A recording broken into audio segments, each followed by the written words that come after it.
Invoque-moi et je te répondrai, je te révélerai de grandes choses, des choses cachées que tu ne connais pas. Celui qui a compris que la volonté de Dieu pour nous en Jésus-Christ est de nous donner une vie éternelle et bienheureuse en sa présence, ne peut plus orienter ses prières que dans cette seule direction, l'éternité avec Dieu. Et l'intercession véritable, la plus haute, la plus essentielle, consiste à désirer que non seulement nous-mêmes, mais aussi les autres puissent jouir de cette bénédiction suprême.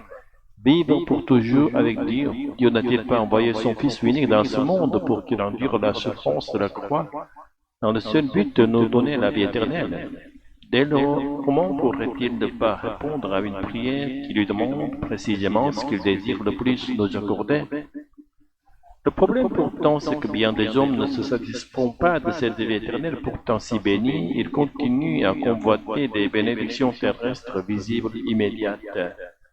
Pourtant, celui qui donne la vie éternelle nous permet aussi d'en goûter dès maintenant la joie ici-bas.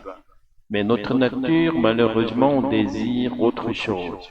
Elle se détourne de ce bien suprême pour convoiter ce qui est éphémère. En réalité, dans l'Ancien Testament, cette bénédiction éternelle était encore voilée, car elle ne devait s'accomplir que lorsque Jésus-Christ viendrait dans la chair, qu'il expirerait nos péchés, qu'il renverrait le Saint-Esprit depuis les cieux.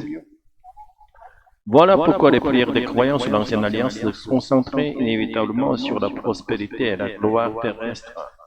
Et les sujets de prière du peuple de Dieu sous la Nouvelle Alliance doivent être tout autres. Nous devons prier pour jouir pleinement de la bénédiction du pardon que Jésus nous a déjà donné et de la présence du Saint-Esprit qu'il nous a envoyé pour notre compagnon.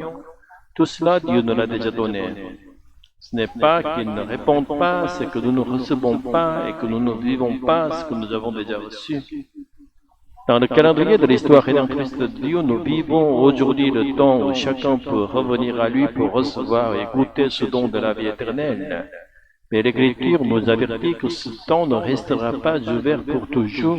C'est maintenant le moment favorable. Aujourd'hui est le jour du salut. Tant que nous avons encore le souffle de vie, l'invitation demeure. Dieu ne conduit pas toutes les âmes indistinctement vers la résurrection de la vie. Seuls ceux qui croient en Jésus et aiment Dieu de tout leur cœur goûteront à son amour éternel, car Dieu ne contraint personne à recevoir son amour. Notre prière doit donc être celle-ci, que Dieu nous accorde à la grâce de le désirer, de l'aimer, de mieux le connaître, car plus nous connaissons Dieu, plus il devient impossible de ne pas l'aimer. C'est bien parce que connaître Dieu, c'est notre salut. Nous prions pour ne pas devenir semblable à ce jeune homme riche qui, bien qu'interpellé avec amour pour Jésus, n'a pas pu répondre à son appel à tout quitter pour le suivre, car il était trop attaché à ses biens, qu'il ne connaissait pas réellement Dieu.